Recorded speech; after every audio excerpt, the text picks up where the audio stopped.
Welcome all. I'm super psyched to chat with Ralek Gracie today.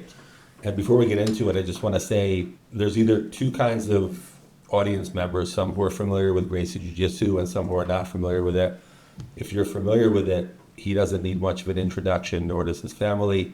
And if you're not familiar with it, it's not hard to find out about. So the only other thing I wanted to mention before we kick it off in the conversation is when you're from the Gracie family, I don't know if they have like 400 members, I'm sure Alec knows, it's kind of hard to distinguish, well, it's not hard to, but distinguishing yourself within all those family members, many of which are fighters, is kind of an accomplishment, and Alec's done that, so I'm excited to talk to him about a few things. So, welcome. Thank you. Alec. Yeah, man, what an honor. Thank you. So, let me start with this. So, as far as like being a kid, how old were you when you first it occurred to you, I don't know if you were 2 or 3 or 4 or 6, where you're like, man, this is a little different than my friends because like their dad is like a plumber or their dad's like an accountant, and you're born into this family of fighters and martial arts teachers and martial artists. When did it occur to you when you were like in kindergarten or first grade that it was a little unique? Oh man, I mean, I think as early as as you kind of realize that you're a conscious being and you're in a family, like for me, it was this notion that we were just involved in martial arts and jiu-jitsu, and that our family had brought this from Brazil, and it was this kind of crusade, if you will, within the martial arts community. There was the level of passion and the level of intention that I felt from my father, like from day one, was just straight lightning, just and it was being passed down. So it was just, you're going to do this as well, and everyone's doing this, and we're going to take over the world with jiu-jitsu. I want to get back to the moment where you said it, how you're going to do this, but we'll get back to that in a second. But before we get to that, like let's say someone's dad, well, I said accountant, so we'll just use that. So they're like, oh, maybe you'll be an accountant, but it doesn't like hurt to be an accountant. I mean, it doesn't, maybe it hurts to study, I don't know, but like, did the fact that it is, just rolling, wrestling, grappling, punching, getting punched, it just comes with like a physical component, which is unpleasant in the midst of it being pleasant. Did that ever occur to you either, that like someone else is just going to be an accountant, so they're just like studying, but your job essentially involves like getting hurt once in a while? Did that ever occur to you, or did it even bother you? No, it's a good question. I think, so I have a distinct memory as a young lad, maybe 5 years old, feeling like I just wanted to be sportive. I wanted to get into the academy. I wanted to train. I wanted to do well. And it's not like I felt a huge amount of love from my parents. So it wasn't like this really cold environment. You're only training. That's all you're doing. It was a loving, great experience growing up and being a young kid. But I also had this access to this universe, which was, we have a technical system. We have a way of eating. We have a way of looking at the world. There was a philosophical component where you're starting to see yourself in space and how you relate to other people. It was different because we did martial arts, but it's like we had everything that I think a normal, kid that I had that were my peers, but it was also just this experience of this extra thing where, I would describe it more as we had an awareness of a path. Whereas if I compare myself to my other friends, it was more, they were just kind of living their lives and their parents might have worked a job.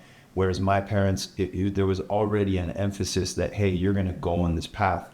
And I would say that was probably the unique part of it. But in terms of tactics and light and training and, feeling like, hey, maybe there's some punches or there's some kicks or there's some grappling, that kind of came after. It was like there was more this precedent that was more, I guess, psychologically call it subconsciously influential, to where I felt like there was already this participation in this pathway. And so that was, and as a young kid, again, I remember specifically like going to the academy, being excited to just train with other kids and feeling like I was participating, I was part of that path. way earlier than you would probably expect. Like it was the dream. So I said I was going to get back to this thing, and then you actually mentioned it again. So now it's been mentioned twice, and I don't want to misquote you, but this kind of thing, like this is your path, like this is what you're doing. And you already kind of pre-answered it by saying you were going to the academy, you were excited. okay. Was there ever a point where you were like, well, I do want to do this, but don't I have a choice? Like, what if I don't want to do it? Or that didn't even occur to you? Like, this is what you're doing. And you're like, yeah, this is what I'm doing, and I'm thrilled, and who cares? Man, it was, I would describe it as just like pure love. You know what I mean? It was just like, oh yeah, I know what I'm doing. And I don't know if any other members of my family felt exactly the same way. I would assume they did, but I've personally just felt like this was the feeling of love and life and what I'm gonna explore, and so it just felt really natural. And there was a whole environment, right? Like we had a whole group of people that were supporting this, and so it wasn't, there were people flying in from Brazil every other week, and there was just surfboards and wetsuits and gis and training gear, and we had I remember early on, we had like garage training centers in the house, so it was like, everybody would come, their training would happen there. I would have my friends over from school, we would play around on the mat, so it's just kind of pervasive lifestyle culture really for us. So on that note, like, let's say you mentioned, obviously you went to school, so when you were in, 7th grade and you were sitting in, I don't know, math class, or it doesn't matter, history class, were you thinking like, well, I already kind of know my path and this is not really necessary, but I still have to graduate high school? Or were you like, no, but I kind of like these subjects. I can do both, of course, because I know my path, but like, I'm very interested in school. Or are you just kind of like, I already know my path, I just have to pass this class, I'm not really interested in this, not really paying attention to it, but I'm still going to graduate. Yeah, I think in that sense, I definitely undermined my education and school in general, just feeling like I already knew what I was going to do. And I don't, in looking back on it, it's almost like a double-edged sword. Like I feel that I was ultimately kind of putting the cart before the horse in some ways, but in other ways it was definitely just, this was my path. This is what I was going to do. I was going to compete professionally like my uncles, and, I was going to make a name for myself, but also just represent the family, like first and foremost. And so, yeah, that was so much more powerful. Like we had such a strong, again, like this culture was so pervading that going to school felt like minuscule. It just felt like, okay, I'm doing this because I have friends here and this is kind of what we do, and that was it. It was just kind of, going through the motions, if you will. Do you think that, like I will be specific to your family, maybe some, not just your immediate family, but like the Gracies, probably some people are like, well, I love this, but I want to be more like an academy school owner and teach people. And some people, maybe some of your family members might be like, I want to be more like the business side. I still put a gi on, and some people are like, I want to just be like a sport jiu-jitsu phenom. And some people are like, I don't even care about any of this. Let someone else manage this stuff for me. I'm going to be a MMA star. Do you think that of all your siblings, like full siblings, you were the one who was the most interested in being a fighter? Because it seems like that to me. Yeah, it's interesting. Not even just on my own accord. I grew up hearing that from everybody.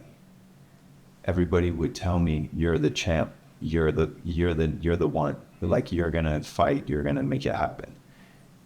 I was 6, 7, 8 years old. I was already hearing that. Do you think that? Now, by the way, I would. What I'm going to ask you, you'd only be able to hypothesize about, but everyone's allowed to hypothesize on things. Do you think your brothers were like, screw this kid, like, what do you mean he's the one? Or do you think the brothers like, no, I'm doing my thing, but he is the one, I'm supporting them, or you'll never know? I think who knows if they weren't hearing the same thing from other people or the same people, right? Like they had their own perception of it, and their own experience, right? Like I wasn't always standing next to them. It's, we're individuals, but I think that that's just what I heard. And so I got that. And even in some situations, like people would say that out in a group setting where it'd be like, man, Holly, he's going to fight. Do you think that that was what they, and again, we're going to hypothesize again, but do you think what they saw in you was A, he's just technically more adept at jiu-jitsu, or B, he's just like, his mindset is right to be a fighter? Yeah, I think it was more attitude, personality, and maybe the way that it moved and the way that I walked. I would say technical proficiency would be the last thing because I'm just a kid. Do you think I don't totally? There's the nature versus nurture conversation, kind of like how much are people influenced by their genes and how much is like their environment?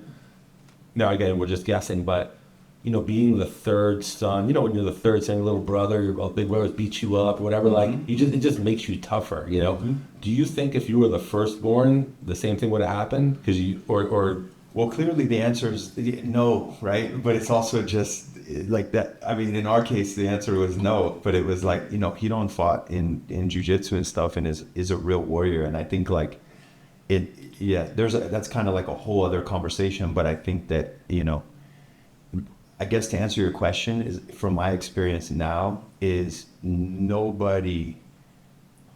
everybody is going to want to fight, and not everybody is going to have the propensity to want to fight anybody, let alone competitively or at a professional level, just by nature of the fact that it's fighting. It's one of the most irrational behaviors that you can embark in, especially as a business or as like some kind of a career path.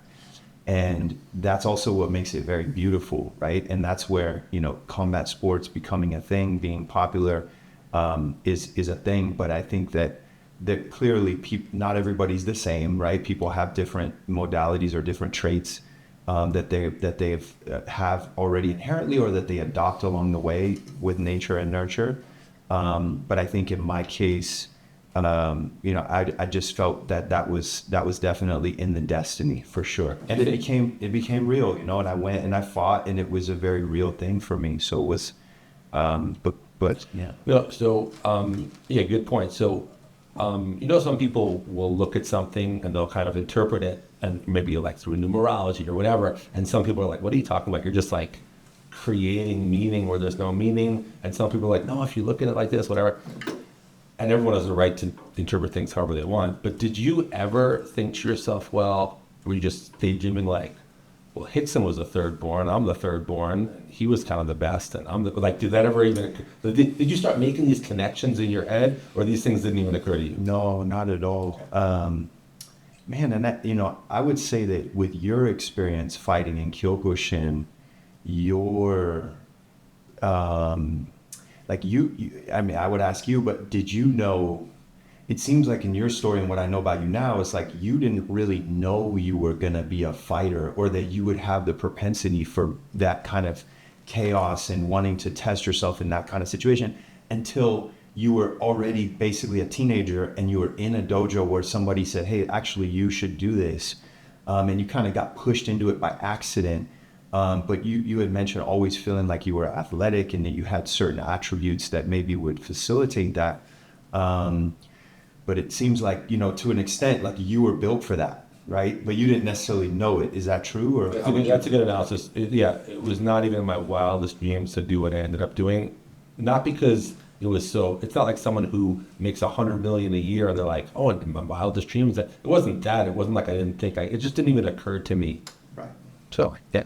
Yeah, I mean, I think you thought you were going to be a business person or you were going to be, a doctor or something, and then you just decided, like somehow on your path, you ended up fighting. Whereas for me, it was like the inverse. It was like you're gonna do this from day one, and then the moment I did it, ironically or not, the message that I got from the universe, from just my experience and the way in which I interpreted that experience, was that I shouldn't fight.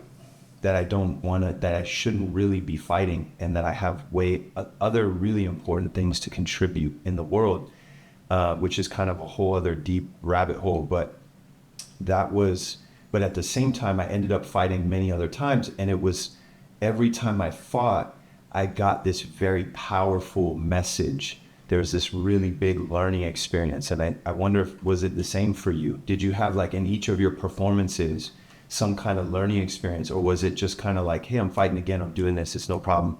How did you learn experience and kind of combining the two subjects you brought up about my experience as a fighter?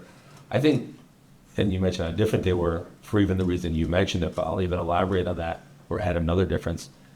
You probably had just a lot of confidence in everything. I mean, I was like, I couldn't even believe I was up there. I was like, I'm just trying not to die. I mean, I'm fighting the best Kyokushin fighters on the planet. I don't even know how I got in this rank, but I was ready in every way I could be ready, but I'm not from that background. I was just creating it on the split second. Well, but I don't think anyone can be ready. That's you the first fight, like you're stepping in there, and the first time you're performing under that level of stress and chaos, I don't think there's anything that can prepare you for that.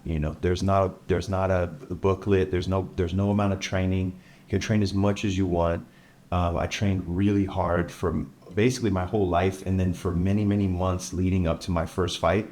And it was 100 times more unique and difficult than I expected, actually just being in there and competing, which is what makes it, again, so fascinating. Just back to the childhood for a second. So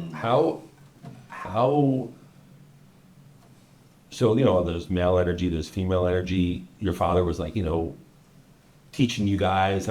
Was your mom kind of like, yeah, this is what we do, like, I'm down with this? Or was your mom kind of like, Halek, you might want to be a whatever one day, or was she just like, no, this is, I'm in this, and this is, we're all on this ride together?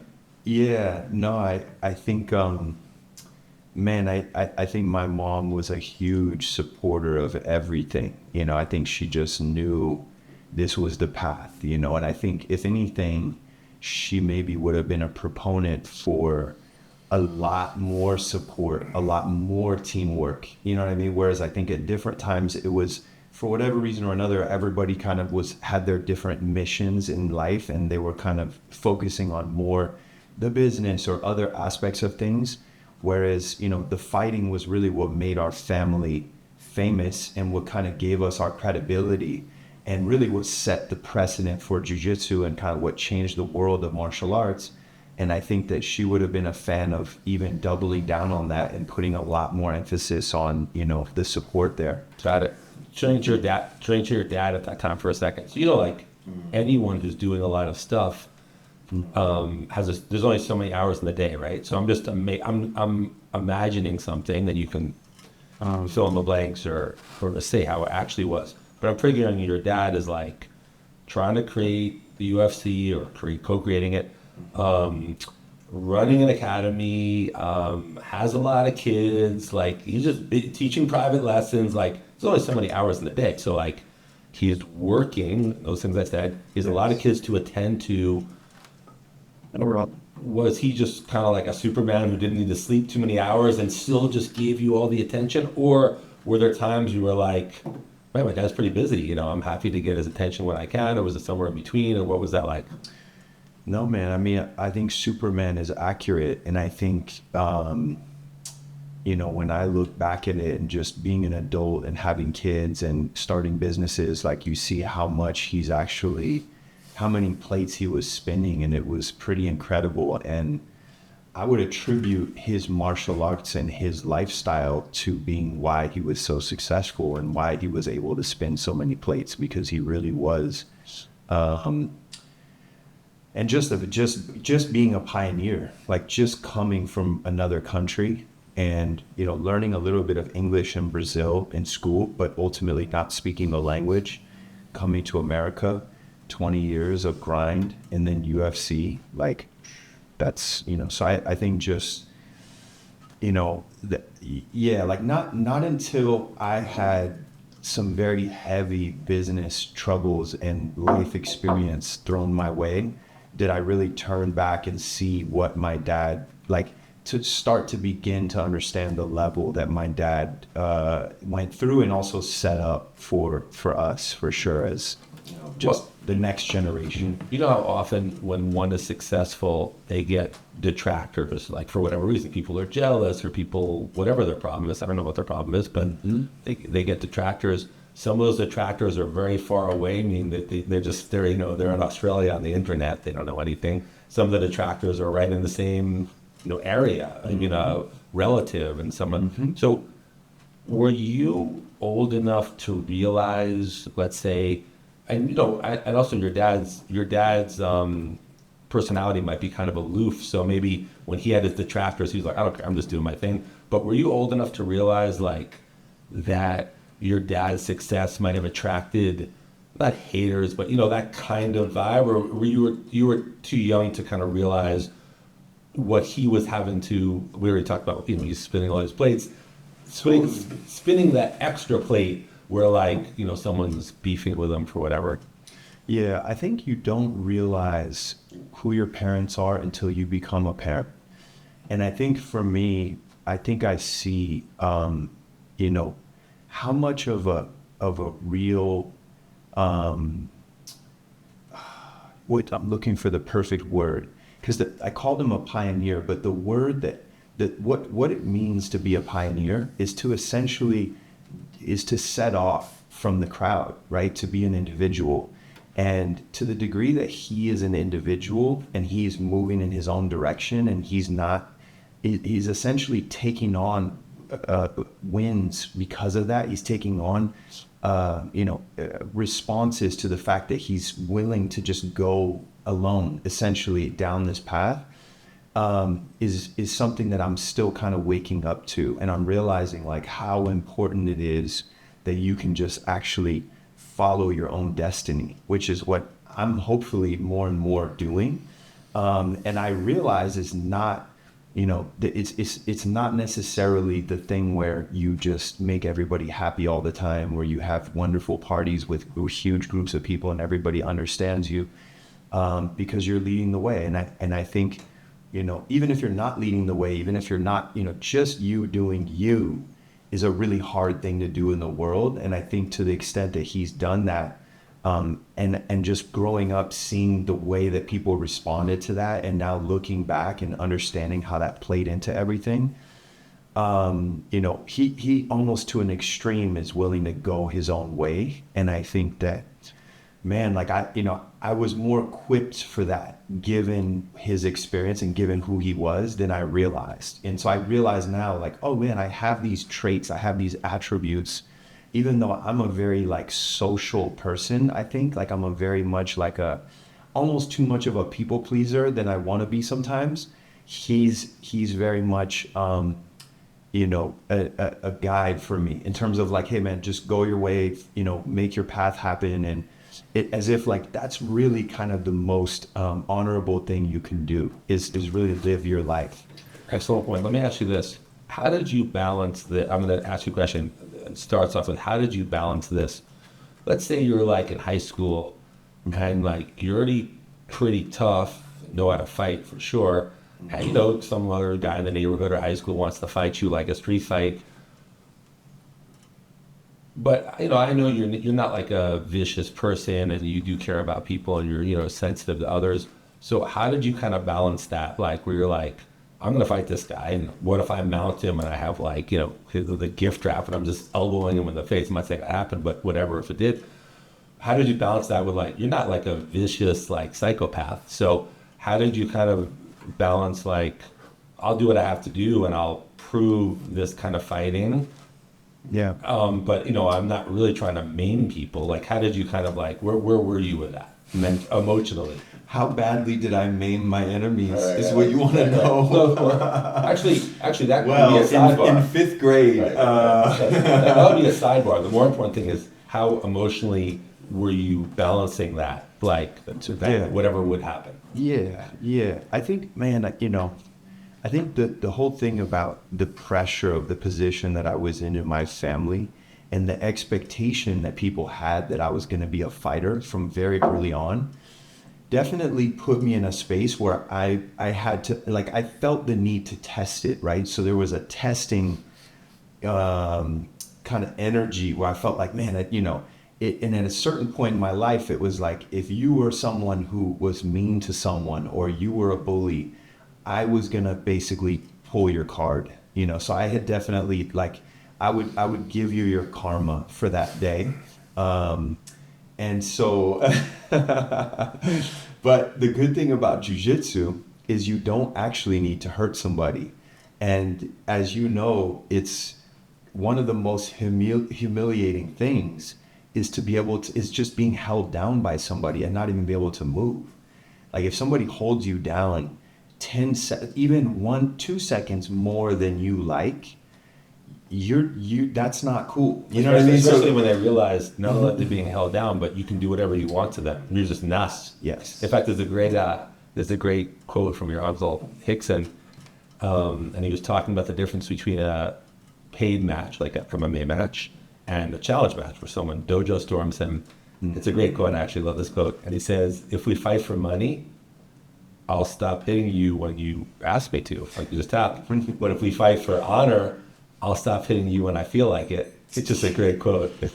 I mean, man. So we should preface, because some of your viewers, I feel like people, there's a lot of sophisticated people who think this conversation is just like, oh, you guys are a bunch of macho bullies who they just, oh, you were lucky you learned some martial arts and you picked on some, ultimately, like, I don't think that that's how the universe works. Like, I think ultimately there's levels of struggle in every interaction.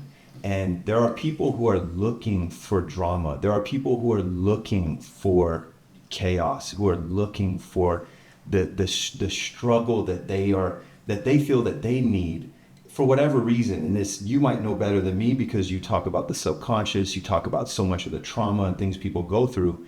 People have a deeper motive for why they're going to get mad at you if you cut them off on the street anywhere. And that's what road rage is, right? It's like people have stuff that are bothering them, and the fact that I cut you off, the fact that you're responding the way you are for me just cutting you off has nothing to do with, the level that you're bringing to this has nothing to do with what I just did. Ultimately, this goes back many, many years, most likely. And so the idea that like, oh, you're just going to go through life and, not get in any altercations or anything is just not a real thing, number one. And then number two, it's just like degrees of that, and I would say the martial artist is more capable of managing that internally for themselves, externally for themselves, and externally for another human. And to me, you can actually provide safety by being more well-trained. Like even for you, if you knock somebody out in a split second, you're probably doing them a favor in a road rage situation than if it took you an hour or 30 minutes to try to beat them into a pulp because you don't know how to fight, right? So to an extent, that's what makes you a weapon. That's what makes you able to kind of manage that level of stress. And so, yeah, for us, this idea of there's definitely, and then there's what you project in the media to make a point or to make people feel like, okay, our team is better and we're doing this in a sport fashion to create some type of level of influence in the world. And so they're almost not to be conflated. I think Hickson in a street situation at the grocery store, he's going to just tie somebody in a knot. You know what I mean? He's not going to sit there and beat somebody because it was not, he doesn't even need to do that. He'll just sweep you and you'll feel like you can't, you'll feel like you came up against a giant wave and you're in the water, so you're just going to, all of a sudden so there's almost no correlation. And then in terms of what he's doing in PR and what he's putting out in terms of his message, I would say that's purely sportive and purely a shot at anybody who might be a potential opponent who's looking at him and saying, I'm going to take out Hickson next, or I'm going to look to come and fight him or challenge him. Question: When you were, I'll just say 18, but it could be, you can correct me. I don't know what the age was. When you were already training for a long time and you already had this path that we discussed, how did that look? Did you just walk up to your dad? You're like, okay, well, when's my first MMA fight? Like how did that how did you go from like, hey, I just graduated high school, I am teaching at the academy. Did you just ask your dad, or did you ask someone else, or? Yeah, it's interesting, because by the time I wanted to fight professionally, my dad had decided that it was actually not necessary for me to compete and for any of us to compete anymore. Compete in jiu-jitsu or MMA? When you say compete? Yeah, But primarily MMA. And the thought was, if you go in there and lose, because everybody's doing jiu-jitsu now.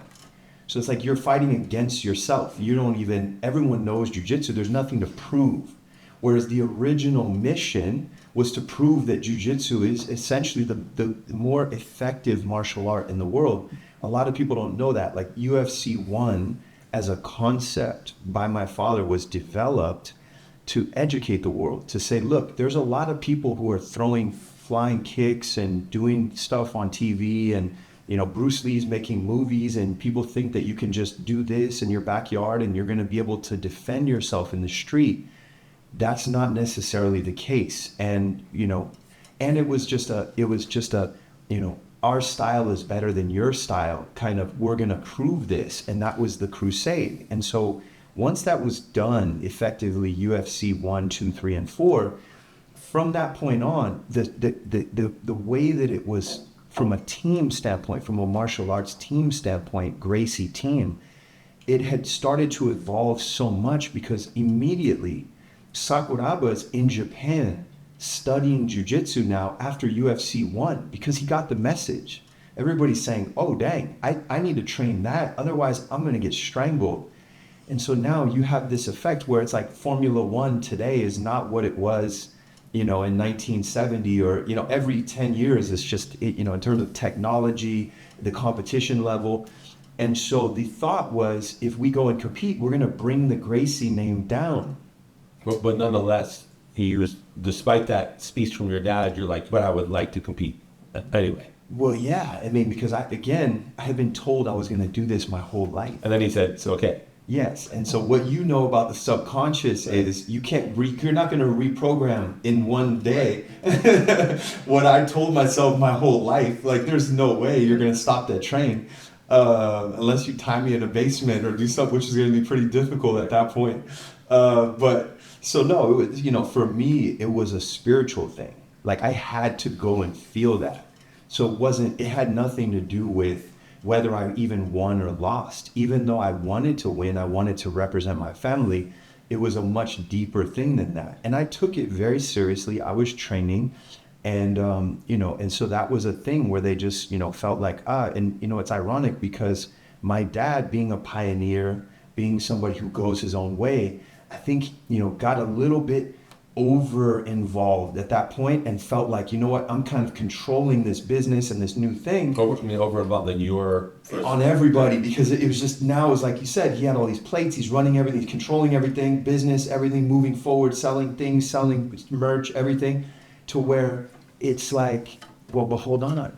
The influence you gave me was to go my own way. I'm going my way. You know what I mean? So it's like you missed. The boat was already going to sail. So that was already happening. And so when I look at it now, I'm just like, man, that was already happening. All of that, And I think to an extent there was a concern there. And I went and I won my first fight somehow. Just pause for a second though. How did you? Just rewinding a little bit. How did you pick Japan over the UFC?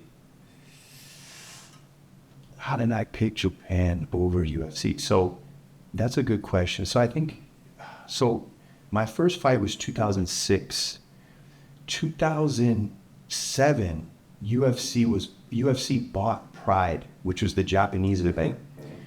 And Pride was the thing. Pride was the best, biggest, highest level, right? And UFC at that time, up until they bought the roster, which was a good move on their part, because they weren't competing. Essentially, it was a kind of a Pride, takes all internationally.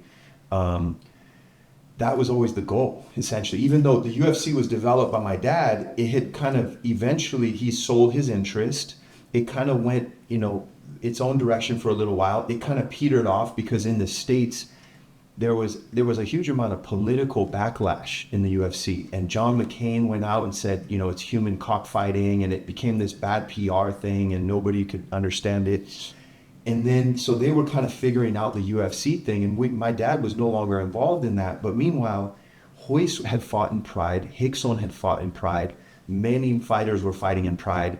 And so for us, in terms of my training and my mindset, before they wanted to kind of pull the plug and say, hey, we're not going to compete anymore, that's what we were training for, right? So Hito and Header, everybody was training to go and do that. So it was just, by the time it actually happened, they were basically Pride had actually gone defunct. So by the time I fought, they restarted, started K1 Heroes, which was their MMA. Your first fight was at K1 Heroes. Correct, yes. Question, when you were, let's say it's like, it was in Japan, right? Let's say it's the night before your first fight. You're in Japan. You're in the hotel. Your weight. You made a weight, or you're gonna make weight. Actually, well, the night before you already made a weight. You already trained. Mentally, physically. You have some strategy. You have whoever's cornering you is there, whatever. When you're like in your hotel room, kind of like getting ready to go to sleep, are you like just kind of taking in the hugeness of that moment? You're like, I better not even think about that because I don't want to get sidetracked. I'm just going to do what I have to do. I'll think about it later. Or were you a little nervous or a little scared? Or were you just like, well, this is just the day of the office. I'm just happy to be doing it in Japan in front of X amount of people. Man, I'm curious what you think, because for me, I think the best way to approach it is to take it as seriously as possible. And I think that your body and your mind and you call it mind, body, spirit, the martial arts thing, the unity that you get from facing that level of intensity is, I think, what you want in terms of propelling yourself into that environment. And so, to the extent that you're being outlandish and over accentuating what it is, I think is a problem. But for me, it was dead serious. It was just like, this is what we're doing. The mission, it's there, it's tomorrow. Everything that I'm doing is calculated to that point. Everything was meticulous. We did our little warm-ups. I arrived Thursday. The fight was on Saturday night, which was actually Sunday morning, I think, in Japan. Or is it before? Anyway, so there's a huge time difference, but basically, get there, break a sweat, do the whole thing. And everything was just like, you're leading up to this event in this moment. And, not trying to make any critical decisions, I have my 3 team members and we're just, play a little bit of Monopoly and chill to kind of, take off the pressure at times. But for the most part, sitting there by myself in my hotel room, I'm breathing, I'm meditating, I'm visualizing, I'm seeing how I'm able to move, I'm seeing my opponent, I'm working through things. When you step in the ring and they're announcing you, are you like, man, I'm surprisingly calm, or were you surprisingly nervous, or you were just kind of right where you thought you'd be? No, I think what happens for all of us, and this is something that I teach in the Jiu-Jitsu, and we've probably talked about it in the class, is that like your sensory apparatus, right? All of your senses are essentially trying to guide you. They're trying to give you messages of this, we could go this way, we could go that way. This is how we're going to stay safe. There's a lion right there. We're going to need to preserve energy, or we're going to need to expend energy. Like there's a sensory apparatus that's giving your body, your autonomic nervous system messages that you won't even necessarily have time to rethink about. And that messaging system is correlating with emotional behavior, and your emotions are having an interaction with that. And then your body is essentially getting your body is essentially like third in line. And this is just how I see it, but your body's basically being propelled off of that deeper sense of, hey, you have to make this move or that move. And what happens, I think, is you can get pushed into, are you overcome with fear to the point where you're literally you freeze, or are you taking that fear, processing it, and allowing your body to operate in that moment in a way that you can maximize what it is that your body is capable of doing. Because ultimately, and this is why they say you fall to the level of your training, because and not that it has to be even be that robotic, but essentially you're trying to get out of your own way, right? And to the degree that you can do that under that level of pressure, and the thing is, it's unique because it's a moment that is specific. You're locked in a ring with somebody, and there's a specific goal. And they're gonna, when that referee says ding, and or the you hear the sound and the ref says go, that other person is making a move towards you, and they're in this concert with you where they're gonna really hurt you, or they're gonna do something to you. And so the time being so prescient forces you to say, you know what, I'm either gonna, it's fight, flight, or freeze. But for me, in terms of your senses and your emotions, that's your ability to process that is unique. Not everybody can do that in that kind of environment, especially when you have 30,000 people sitting right around you, like in that arena, and you can hear a pin drop, and then you hear somebody erupt, and then you hear 1,000 people or 10,000 people all at the same time make a noise. And so you have this sensory environment that is so unique, and in a sense lends itself to becoming very much like a television show, where you got to be careful, because if you start seeing yourself in third person and you start seeing it too, you can basically lose the rhythm of your responsiveness with your body, and you're not in the moment. And now you're watching yourself, and now you're getting your ass beat because your body is late, and now you can't, and I think people just don't realize how, in the sense of, in combat sports specifically, how unique that pressure is. Like, I think LeBron and these other guys, like, they're doing a similar thing, but it's not the same, because you don't have somebody, one other person, you're locked in the cage, they're gonna whoop your ass. The stakes are so much more unique, and like, just, not even necessarily higher, but just unique in terms of bodily harm, and so to me, that was when I was, in there on that first fight, I was able to do that. I became a cat, you know what I mean? And it just felt like, and it was just flow.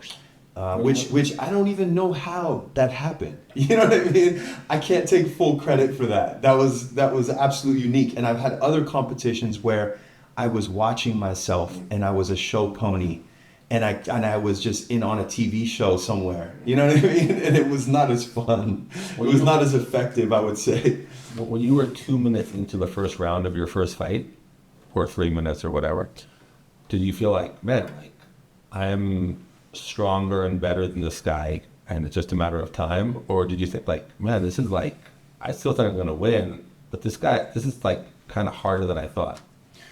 100% harder than I thought. The vision that I had was, none of my training partners have tried to really hurt me this much. So you got that realization in the ring? Yes. Okay. None of my training partners have ever tried to hurt me like this, and with this level of focus, right? And I've been in street fights, but the difference with a street fight is generally people they can't access that level of intention to really try to hurt you. Or if they even if they do get that level of intention, they don't have the skill behind it. Correct. There's many things missing. Like, they don't have the physical connection. They don't have the psychological. So and that's, again, the mind, body, spirit. So there was another warrior who was determined to pierce my shield and try to really fuck me up. You had asked me before about Kyokushin. I remember this one feeling I had one time. I fought in Holland, and I was fighting a Dutch fighter, or at least he was European. I think he was Dutch. He was either German or Dutch, but I'm pretty sure he was Dutch. And of course, I'm an American fighting in Europe against a European, and I remember the crowd going berserk just because the fight was exciting, and cheering for him, which I wasn't upset about. Of course, they're European. And I remember, first of all, feeling his energy coming at me, which was very effective. And we were like fighting, and I knocked him out, like cold, like he was like sleeping. And I remember the dual energy shift. First of all, I didn't have this guy trying to hurt me, like you said. Like, and he was the guy who was very effective at hurting people. Like, he was knocked out. And then also the crowd just went silent. And it was like, and of course, we're certain, like you said, you're surrounded by those people. And it was such an interesting feeling for my body or whatever, like just having this energy coming at me like so hard and effectively. And then all the crowd, and then they both just turned off like, so it was just, that comes to mind when you're mentioning that. I mean, and that's almost unique with the knockout, right? Where you can have, and you had an inverse effect where the crowd wasn't necessarily pleased with the result. So this is kind of the draining effect of your work, which is like, I was so excited it didn't even occur to me. Right. You were just like, wow, it's over. That was not what I expected. And it's funny. It's actually funny because my strategy was to throw a really, really hard head kick, which, I thought he would block, because my strategy was he's going to feel my shin on his arm and be like, I've got to keep my hands up. And then I was going to attack his liver and his legs. But he just didn't Plan A worked. Right? He just didn't block it. I'm like, I knocked him out. Okay. So I wasn't expecting that. Or I wasn't planning on that. But anyway, so next thing. So I'm curious though, what is your analysis of my analysis of this sensory experience of that kind of pressure? Would you say it's unique in fight sports? And obviously, I don't know what other sports you played. I've played soccer and some other football in high school and stuff. What's your thought of like exactly what occurs in that environment, in that moment, and whether the human can encapsulate that and make it work for them? Well, I think there's some similarities and some differences in other sports versus this kind of fighting we're talking about. And I thought about it before because I played 4 years of collegiate tennis. So this is actually the similarity is that it doesn't matter. Like he's on this side of the court, you're on this side of the court, and you're trying to kill each other, really. Mm-hmm. And fighting, you really, it's more of an analogy though in tennis. Exactly. So I'm saying, in fact, there's a great documentary on John McEnroe, and such a good documentary, and Bud Collins, who was this great tennis announcer, he said, tennis is really a sport for killers. And he explains it's very interesting, but that's a different conversation. But anyway, and I played a lot of other sports. I played ice hockey. I was good at basketball. I played high school basketball on a high level. But my point is, when the game's over, you're not going to be hurt. You might just be sore. And that's the difference. Because when I went to a Kyokushin fight, and you went into these kind of fights, you don't know what's going to happen to you. I remember when I fought one time, I was fighting in Europe, and my cornerman, I remember, because I was 23 years old or whatever I was, and I had like my passport and my wallet, and I gave it to my cornerman, and I was like, in case I get knocked out, I'm in the hospital, like you need to hold this. You don't know when you're going to wake up. Right. I was like, you need to hold this stuff for me. So I just gave him my stuff, and he took it, whatever. So it's a whole different, it's like the similarity is a winner and loser, and the difference is, if you come out of a tennis match, you might be a little sore, but if you come out of a fight, you're like, I'm basically in one piece, I'm happy. Man, and to that effect, I think a lot of people don't realize what the difference is in the way that I perceive jiu-jitsu and the way that many people do now, because it's called BJJ and it's so popular. But for us, it was survival to the death. You know what I mean? Like it was this very extreme level of, you have to be able to have the most amount of attrition against somebody who is possibly 200 pounds heavier than you in an environment that you don't even understand, that could go on, until somebody dies or goes to sleep or is incapacitated. And I think that, that's looked at as kind of an extreme thing, I think, at this point. But I would say that clarifies so many things in terms of what I'm going to teach my students. Like, I'm not going to waste my time on so much of this fun BJJ stuff, because at the end of the day, I'm just distracting you from something that's actually just you becoming a more concrete like, responsive and adaptable person, which you really only need a few tools and you want to know them very well, which is this kind of ubiquitous idea of like less is more. And I'm just really grateful that that was the philosophy that we came up with, because people don't realize that that's why many of the BJJ guys that try to transition into MMA are getting knocked out or getting hurt. And it's not to say nobody else could, but and obviously it's always, as we're understanding, it's always just this unknown kind of unpredictable environment. And anything can happen to a certain extent or within a certain realm. But just this idea of the psychological feat of, I have to go to this life and death point, and I would say, if anything, that's probably what does separate really high level athletes in any other sport, is that in some way, to me, it seems like they would have, like a Roger Federer or somebody else, or Serena Williams. It's like, are they that committed, like, to the depths? And is that kind of what separates everybody? Well, actually, on that note, Musashi, who of course is probably the most famous samurai, I'm not saying he's the best, because he's the most famous samurai we have record of. There might be other samurais that just didn't come down in history as efficiently as he did. But Musashi is like, Miyamoto Musashi is like, people know about him who know about samurais.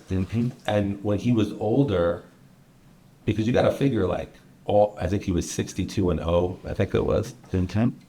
When you're a samurai, you have to let go at the end, because otherwise you're dead, so he's like a boxer. It's like, we don't hear about him if they don't, right? So I think he was 62-0. I might be wrong about the exact number, but I think when he was older, people were asking him, like, there's a lot of other good swordsmen in Asia, and they were trying to kill you in your matches, and you beat everybody. You obviously had technical skill, but you must have had certain mindsets that were helpful. And one of his mindsets, and you just talked about it, not in these words, but Musashi said, I always showed up to my fights like I was already dead. I showed up like I was already dead. Kind of like, what are you going to do to me now? I'm already dead, so what do you have for me? Quite calm, And then, being like, stoicism is like cool right now, is very popular, and that's one of the biggest facets of stoicism, right? And the ideology is that you're one with this mortality, this idea of mortality and your death, and you see yourself dying, and then you kind of can live your life better. There's actually a great book. It's called, I think it's called Live with Meaning, Die with Passion. Forgot the exact title, but it's a book by this Chinese guy. It's a great book, such a good book, and he talks a lot about that. He's just a businessman. He's not a martial artist, but he talks about that. And he was born poverty-stricken, and he became incredibly successful. And he explained his philosophy. It's really cool. It's called Live with Meaning, Die with Passion. That's it's called. Live with Meaning, Die with Passion is the title. Yeah, and that, man, I feel like as I go through life, and I'm just getting started at this point, but having any kind of trials or tribulations, and taking everything that I've been through and refreshing and moving forward, and meeting people, like the people that I meet that are very successful, I realize, like, instantly that, like, I'm just getting started with the things that I've gone through that I would consider an L, or that I would consider a tribulation or some kind of setback, that I'm like almost just starting my bank account in terms of things that I've had troubles with, or things that have been problems or whatever. But the stuff that people have gone through and then said, you know what, we're regrouping and we're continuing, and we're just brand new, like, we're moving the train forward. And I think, like, to that degree, like, that's something that, without jiu-jitsu, without martial arts, for me, as a reference point, I don't know, I probably wouldn't be sitting here with you. I think it's something that we understand in terms of, like, the depth of, you can go through things, you can train hard, you can get your ass beat, and now you're still here, you're showing up, you're back at the next training session. When you came back to the U.S. after your first fight, was your mindset like, good, what's the next one? I want to be 30-0. Or were you just like, that was cool, we'll see how it goes. Maybe I'll just have one, maybe I'll have five, or were you like, okay, that's just the beginning. Who do I talk to about my next fight? Like, what was your attitude and motivation when you came back to the U.S.? Man, it's a good question. Honestly, it was depression. Unfortunately, because I felt like I was it was too easy. And let me explain, because I felt like I didn't, like I was doing it. It was almost like putting two mirrors together. You know what I mean? Like there was too much of like, hey, this is, you're doing your thing. And it just seemed unreal. It just seemed like, no, like this, there has to be more, you know what I mean? Like it doesn't make sense. So I won my first fight. I arrive in the US and I have, 300 text messages of people being like, congratulated, that was amazing, that was cool. And I'm just like I can't take credit for this. You know what I mean? It was this weird, like backwards. But did you go to your dad and go, Dad, it's kind of funny. I just won my first fight and I feel depressed. You have any input, Dad? Like, dang, man. See, and that's, man, I should have done that. I didn't do that. I just went internal, and I just, you're trying to be on your own and be cool, and like, you have an apartment, you're paying your bills, like you just want to fight, you have a certain amount of money in the bank, and like, so for me, I turned it into like just confusion, and like I'm gonna distract myself, I'm gonna do stupid shit, it became like it became like more of a distraction, unfortunately, and when I look back on it, I realized like, oh no, you're just spoiled. You're basically just spoiled, and you don't realize like you've actually done the work. You need to be more grateful. You need to realize like your path is your path, and like this was all here for you. There's not a problem. You know what I mean? Instead, I had to go on like a whole other journey and completely let everything go. Understood. Yeah. What was the attitude of your relatives, like your dad, your brothers, your cousins? Mm. Did you feel like, and by the way, I'm sure it wasn't universal. I'm sure, people are people, there's individuals, but were some people like, hey, congrats? And you could see they were like, really, congrats? Like, I'm super happy for you. And some people were like, congrats, but they were like, fuck you, even though they were saying congrats. Like, how did you feel the reaction was? Do you feel support or jealousy or other? Yeah, no, I think that, man, as I analyze it, when I look back, this is one of the weird things about having any kind of recognition, and especially when it's not directly related to your efforts, it's very destabilizing, right? And so for me, the reason that is I had people all my life telling me I was special because of what somebody else had done, right? So my uncles, my dad, and rather than looking, as a kid, you don't understand it, and you just feel like, okay, I'm a little more proud, and you hold your head up and you're good. But as you go into adulthood, there's a chasm now where you realize that you're overinflated. You don't actually represent that as much as you think you do, and as much as people have given you credit for. You're at a deficit. And so it's actually a really difficult thing to deal with, because it doesn't come with a manual. There wasn't any kind of like, and that was even talking to my dad, it was more of, we're the best, we've done this, you know what I mean? And he's giving everybody credit, you know what I mean? And giving himself credit, but like, you're a Gracie, you're going to do this. And so there was this like, almost this inherent thing.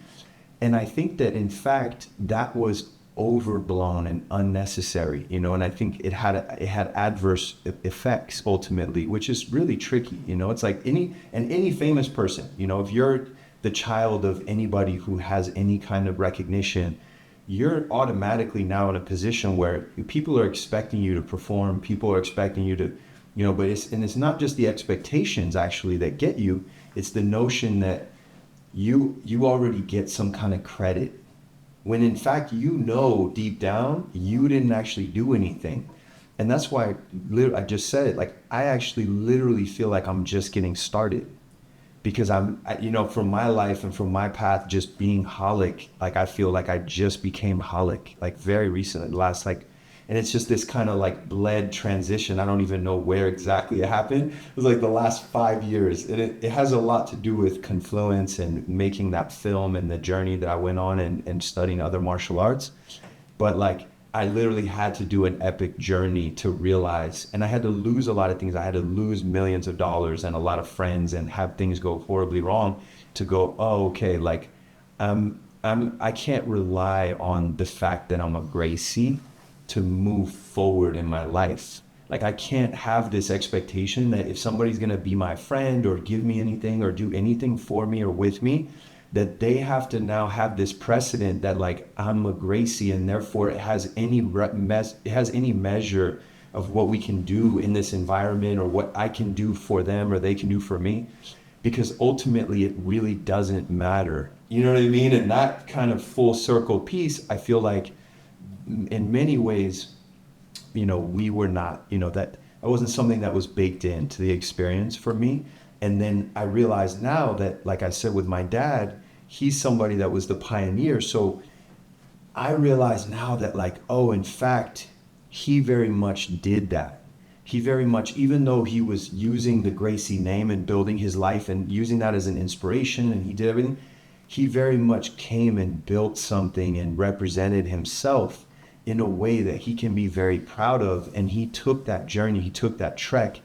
And so for me, winning my first fight at 21 years old, it was just like, how? And like, so it was, even though I had put in a certain amount of effort and it made sense that I had won, to a certain degree, I couldn't make sense of it. Question for you. Yeah. Let's fast forward, because we could go over every fight, but let's fast forward to the Sakuraba fight. First of all, how did that even come about? Like, obviously, there's some obvious backstory. Like Sakuraba is a great catch wrestler. He's got really good stand-up, actually. Like really good stand-up. He knows submissions. He doesn't use a gi, but in MMA there's no gi, so he's familiar. He beat 4 family members, so like you're already aware of him. Yeah. When does it occur to you to be like, man, that would be a cool kind of fight? Or did they approach you with that?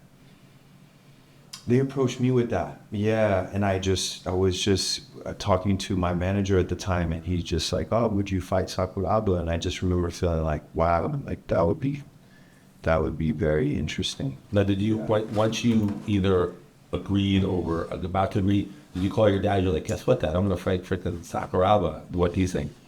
Yeah. I don't know. I don't remember that exact conversation. But I just remember feeling like, wow, like, so I it's like I did my first fight. I did a second fight against this Russian Gatsiev in Japan also, and won that one, and that was crazy. And then Sakuraba, and it was kind of like there was some time in between, and each of them for me was like, I knew there was something there that I needed to do and I wanted to learn and I was ready for. And so I had this current that was pushing me. And in each of them, I was still kind of like, man, like what does this mean? So I'm having this existential, you know what I mean? And I think the Sakuraba fight was very much just like quintessential, like you're representing the family. He beat 4 of your family members, like go and see what happens. And then I realized, like, once I was actually in there fighting him, that, like, it was just a huge honor and just a huge, like, it was just this really, for me, I call it spiritual. It's just a very spiritual moment because it was like, there was this whole story and now I'm participating in that. And it just, it was just like exhilarating. How do you, on the spiritual thing, because you mentioned that a couple of times, how do you make sure that you get down to business within the context of having a spiritual experience? Meaning, let's say you're like, man, I'm sitting across the cage from Sakuraba. This is like a spiritual experience. How do you then remember, like, that's cool, I'm glad I'm having a spiritual experience, but I have to, like, fuck this guy up now? Well, yeah, and I think in his case, it's funny, I think I got overly spiritual and it kind of dulled my fierce. It was like I wasn't as fierce as I would have been otherwise. Like if he was just some faceless, no name, I didn't know who he was, and he was just trying to hurt me. And so it definitely plays into it in that sense. And I think for him, it became more of this like, it just was like more like a movie or like more just this, although I remember being just very present in the fight, like Question. very, very present. I think on the first round he had you in an arm bar, which obviously did not. But when you were in it, I mean, obviously you've been escaping arm bars since you're 5 years old. But do you feel like, man, like this is not great, or do you feel like, no, he's not finishing this? Yeah. And it might take some time, but I will get out of this. Or were you like, man, I can't believe I'm this deep in here? Oh, it was definitely tighter than I expected. Yeah. So you were thinking like, man, this is not, I'll stay calm, I'll get out of it, but like, this is not fantastic. Oh yeah. Yeah. I remember having the thought that, because he had done it to many of my uncles and cousins, that So I don't mean the exact Kimura. same I don't mean the move. Kimura. I think it was a straight arm bar. Oh, okay, yeah. Towards the beginning. Also tight. But I remember thinking for the Kimura, oh, I get it now. Like this is a real thing. It was like it's like a leather holster that was like perfectly worn in. That you're just like, ooh, this has been done a few times for sure. Which he may have felt the same way about certain things that I did, because it's just, that's part of being a martial artist, right? Like you get that one thing that is pretty sharp for sure. When they were announcing the fight, when you were already in the ring or the cage, you looked pretty calm. You looked especially calm. Because I watched that fight.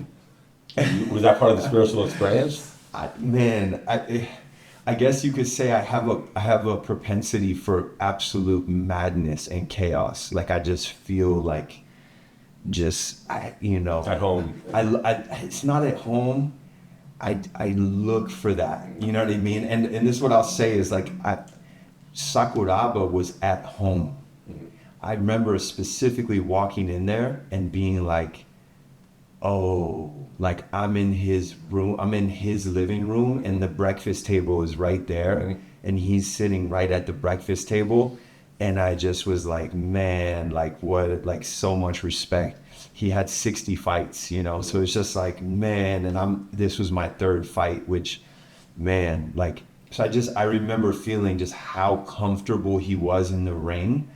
And I was not that comfortable. I was in a stage where I was just, I was like riding a huge wave, and just like you're just focused, and you're just the barrel is just, and you're having to just keep your balance, and you're just all of your faculties are lined up for that. Whereas he was like, man, I could just have a cup of tea right now. When you came home from that fight, what was that's as far as family reaction, that's a little different than like, oh, you want another fight? Like you beat Sakuraba, like what was the family reaction to you? Or people didn't make a big deal about it? Oh no, it was a similar thing of like, man, wow, like just, yeah, it was a lot of respect, a lot of praise. And I think getting a huge amount of praise in a short period of time for anyone is a weird experience. You know what I mean? Like you're going through your life, and then all of a sudden you have 300 text messages, like in one moment. It's just like, that's not normal. You know what I mean? unless you're already a celebrity, maybe you have that every day, and it's just your life. But that was a unique. Each one of the fights in that sense, in terms of like just awareness level, you're like, whoa, you're on TV, Fast forwarding a little bit, past your last fight. So like fast forwarding, actually, did you ever say to yourself like, oh, I'm retiring now? Or do you just kind of just stop fighting and just you're like, oh, I guess I retire from fighting? Or did you finish the last fight and say, that's my last fight? Or did you just notice X amount of time later, I guess I'm done fighting because I haven't fought? No, I don't think I'm done fighting. Okay, so there you go. That answers that.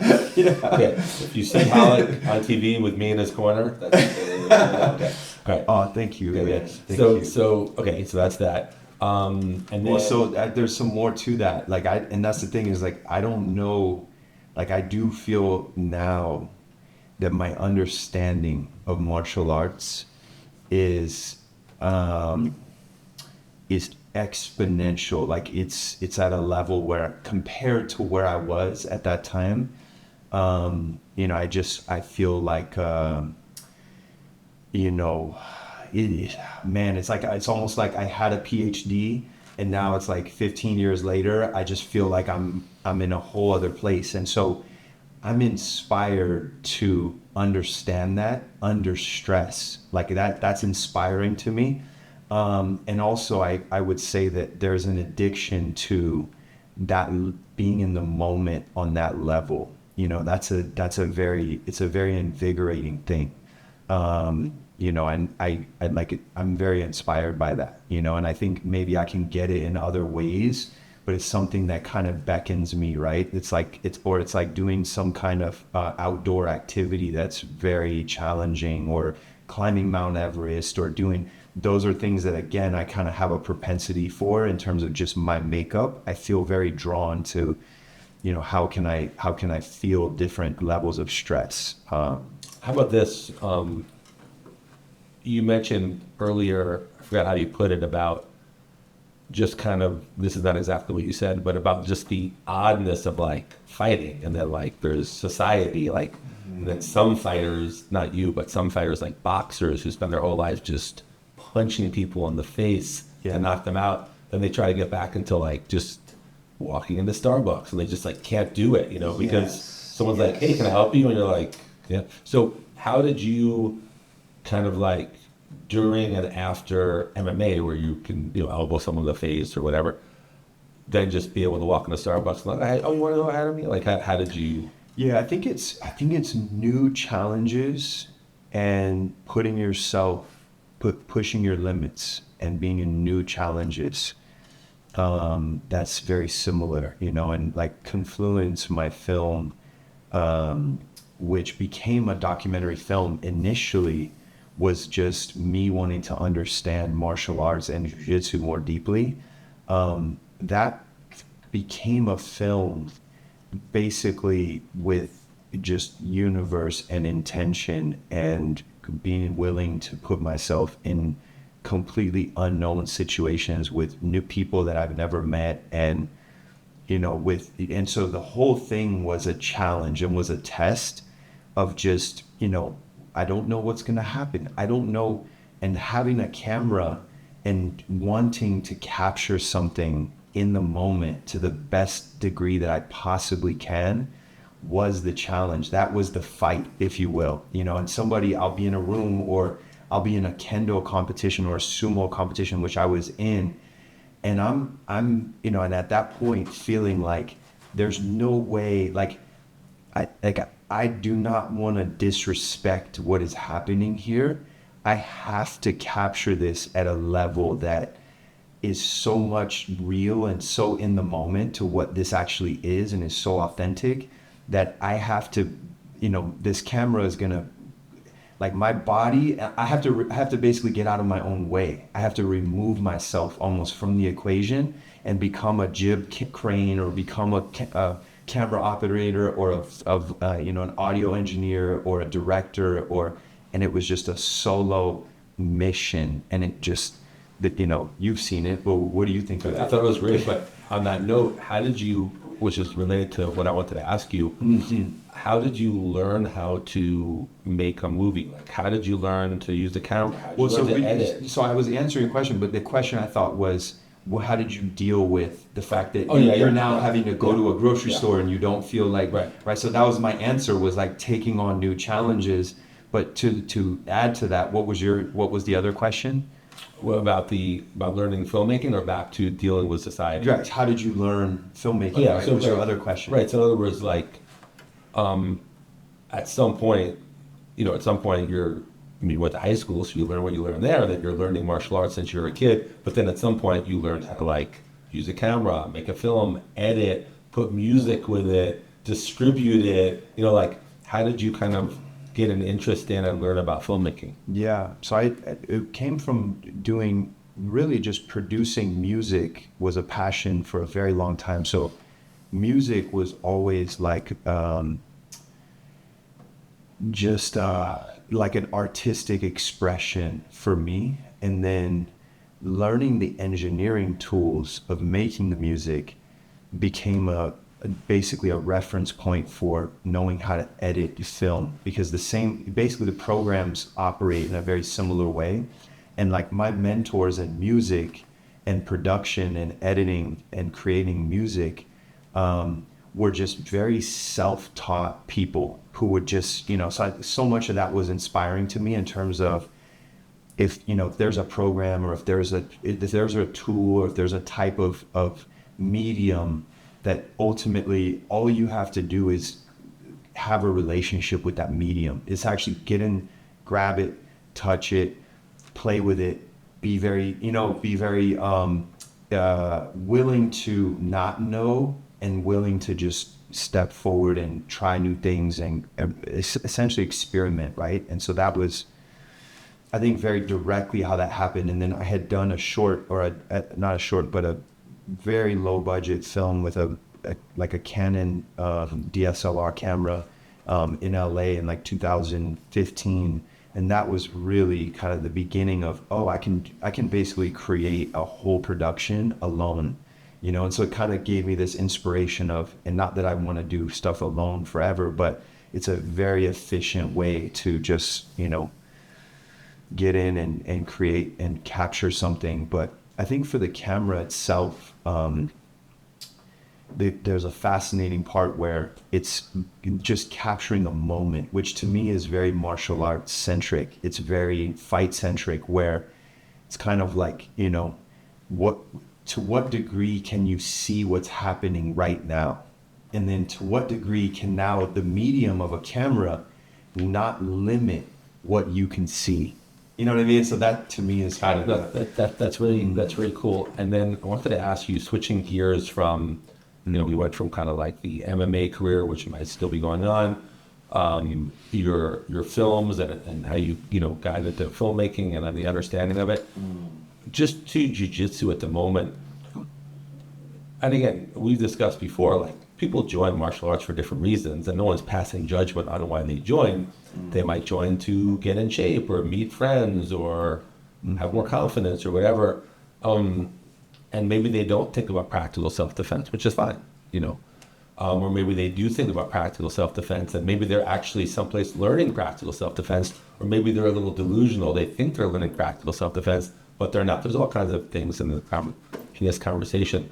With that said, for those who do want to learn practical self-defense and do want to do it via BJJ, when you look at the landscape in 2025 of BJJ, you just think of you just imagine every BJJ academy that exists on this earth right now.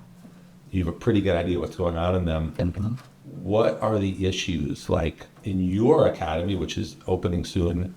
So what are you teaching that they're not teaching? How are you looking at things that they're not looking at?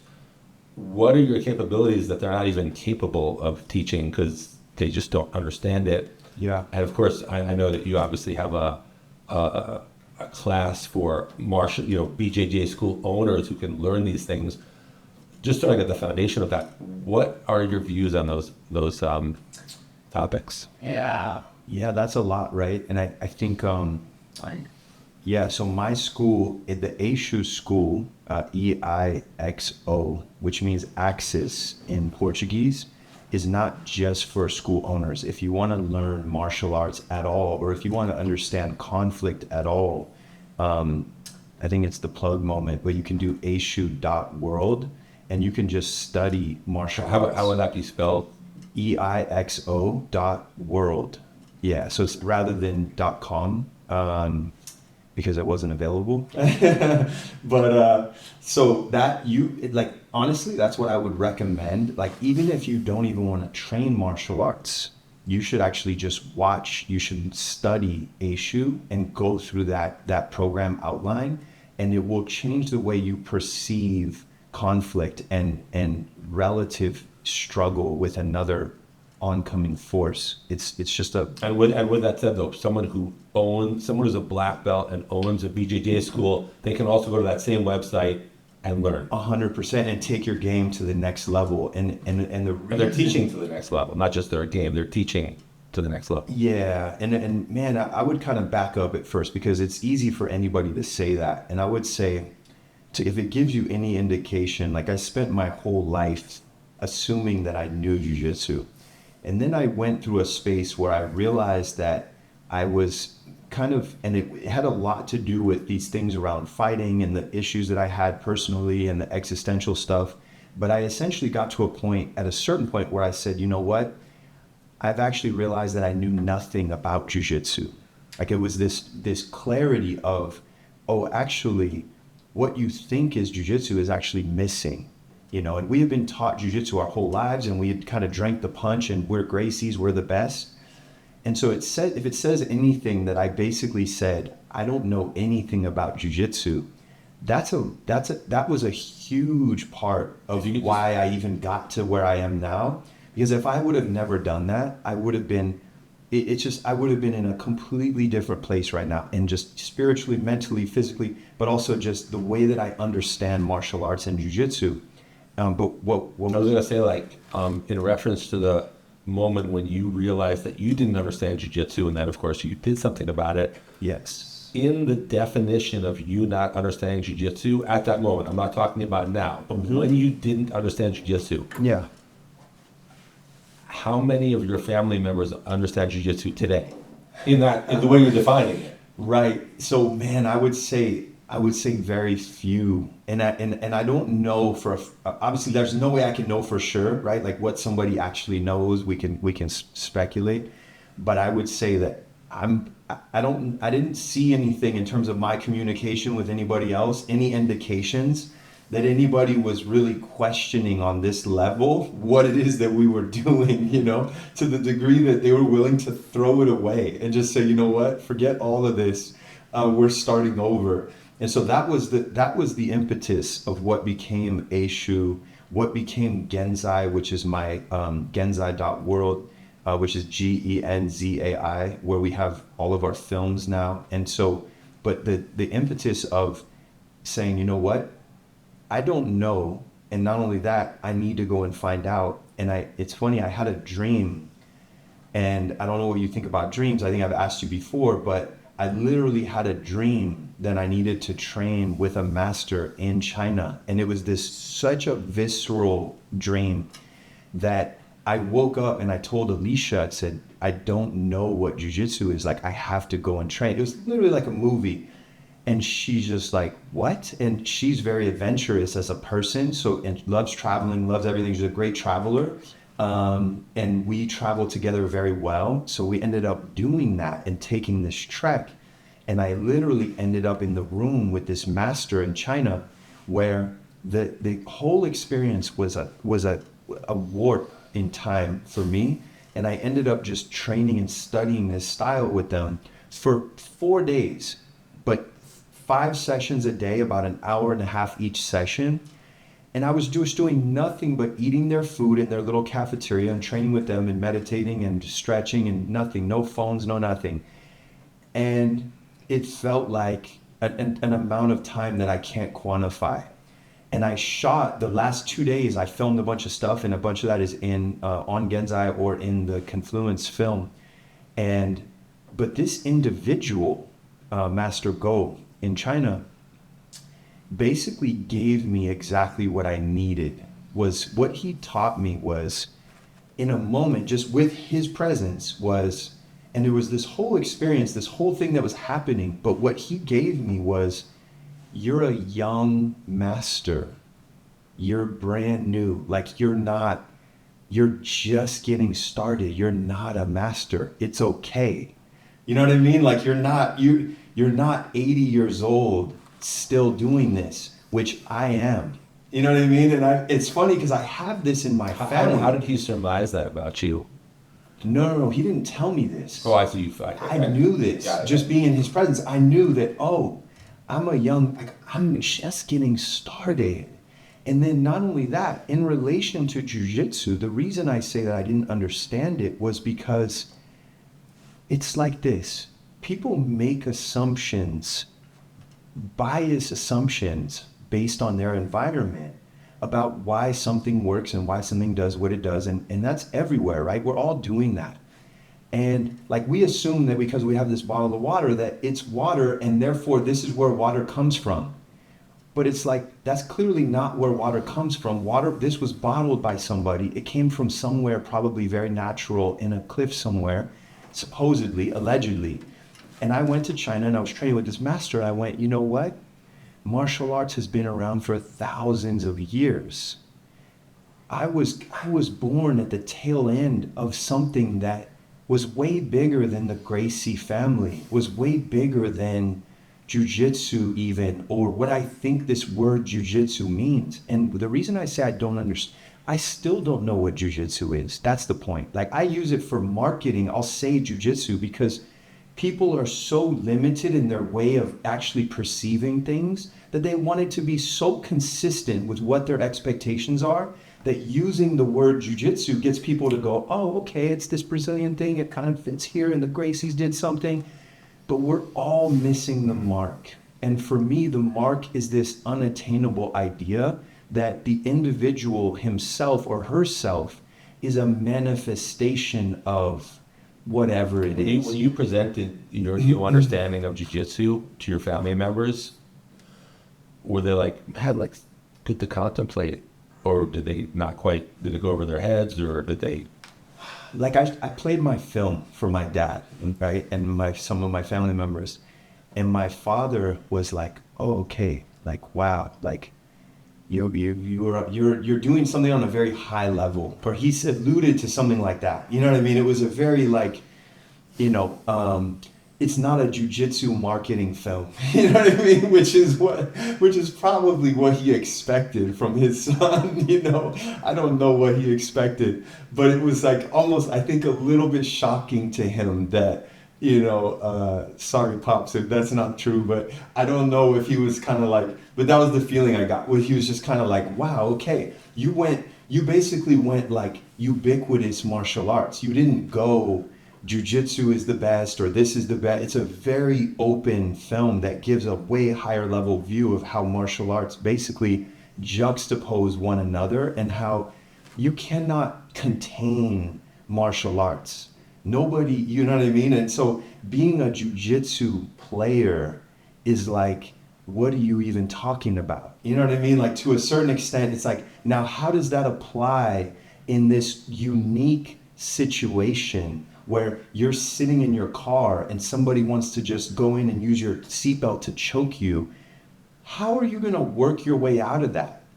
And the answer for me that I found, and this is where it just becomes so like, it becomes like kind of this one pathway, is that like for me, I was just constantly overwhelmed by how new information and seeing these other styles continue to reshuffle the deck for me. And then the focus became, for me, as a way of even adapting to the fact that I was getting this exposure, the focus became, what's actually uniting these things?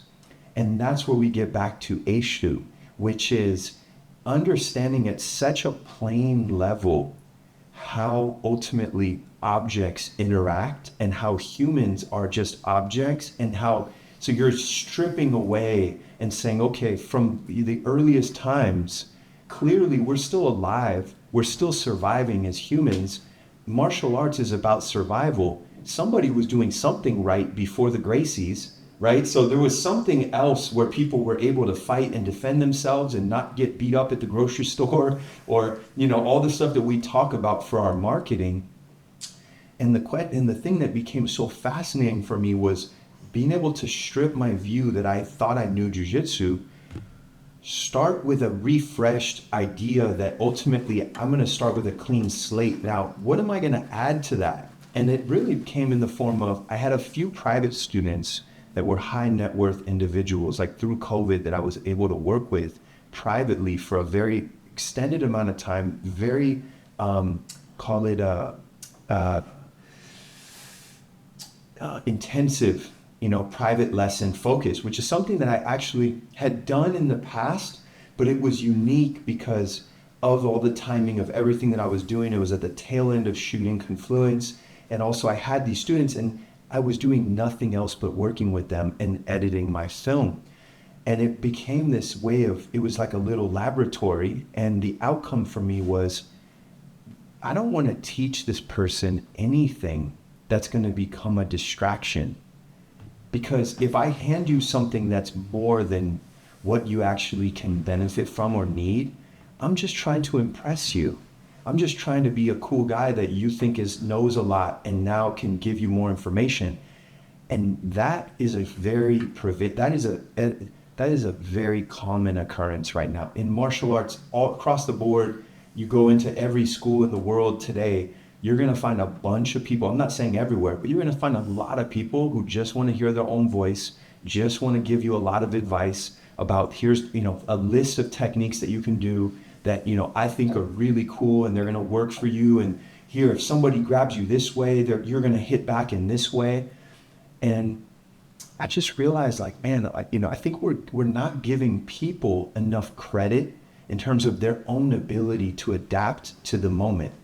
And to the extent that you can develop the mindset and the awareness to adapt under stress, and that I can aid you in adding any additional components that are going to be a lot more conceptual and principle based and give you a reference for how this collision really works, I'm doing you a favor by not inundating you with content, and so that was the Aishu development, and the results have been amazing working with jiu-jitsu coaches. And I would say if you had trained jiu-jitsu for a long time, your experience is going to be, oh wow, this is the thing that's kind of under the thing that I didn't really see before.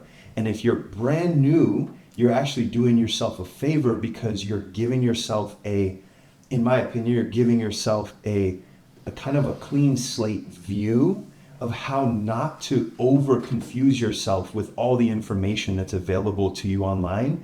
It's kind of it's like you want to, start a restaurant. It's what's you want to know what are the only most critical pieces that you need. And then from that point, it's hey, do you want to start baking pies? Do you want to start baking, it's you can bake whatever you want.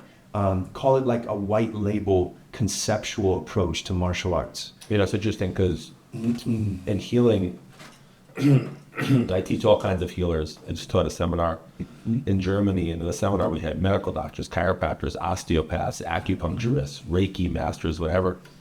And of course, there's exceptions to this, but if I have a chiropractor come to me who went to 4 years of chiropractic school and they learned all this other stuff, and there's exceptions because some of them just put it aside and learn, but they have to often unlearn so much stuff to actually learn what I'm teaching them to get the best results.